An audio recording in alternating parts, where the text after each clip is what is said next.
ay rated SPG. Striktong patnubay at gabay ng magulang ang kailangan. Maaaring may masiselang tema, lengguwahe, karahasan, sexual, horror o droga na hindi angkop sa mga bata.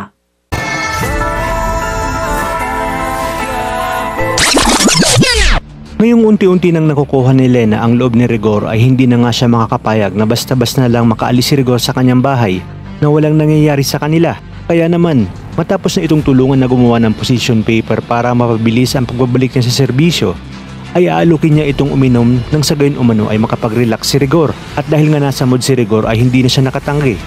Habang inihahanda ni Lena ang kanilang inumin, ay maiisipan niyang lagyan ito ng pampatulog para masolo niya nga si Rigor. Sa kabilang banda, gagawin naman ni Amanda ang lahat para matimbrihan sina Supremo na wag nang ituloy ang pakikipagkita sa kanila dahil nga isang malaking patibong ito at nangangamba siya na baka muling bumalik si Primo sa bilibid.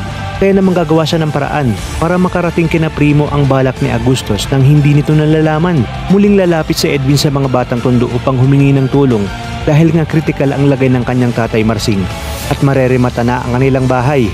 Kaya naman nagbabaka sakali siya na humiram ulit dito. Ngunit mahahalata naman na sa mga ganitong sitwasyon ay talagang walang maasahan sa mga taga-tondo dahil nga sa katotohanan na ginagamit lang nila si Edwin dahil mas may alam ito sa kalakaran sa Quiapo. At matapos ipaubayan ni Ramon kay Greg ang tungkol sa Red Phoenix ay dito niya na malalaman na ang mga kasosyo pala mismo nitong sina Amanda at Agustos ang nanagik sa kanila para lang sa promosyon. Kaya naman agad niyang sasabihin sa kanyang Tito Ramon ang tungkol sa Commando Group dahil panigurado umanong sila ang malaking hadlang at pinakamalaki nilang makakabangga sa tuluyan nilang pagpasok sa Quiapo, lalo pa umano na malakas ang kapit ng mga ito dahil sa pagkakapromote ni Agustos. At dahil sa nangyari kina Rigor at Lena ay magbubunga naman ang pagtataksil ni Rigor kung kaya't malalaman ni Lena na nagdadalang tao siya at ito ang kanyang gagamitin para tuluyang masira ang pamilya ni Rigor na siya nga maghahatid ng mas malaking problema at suliranin sa pamilya ni Tess at Rigor.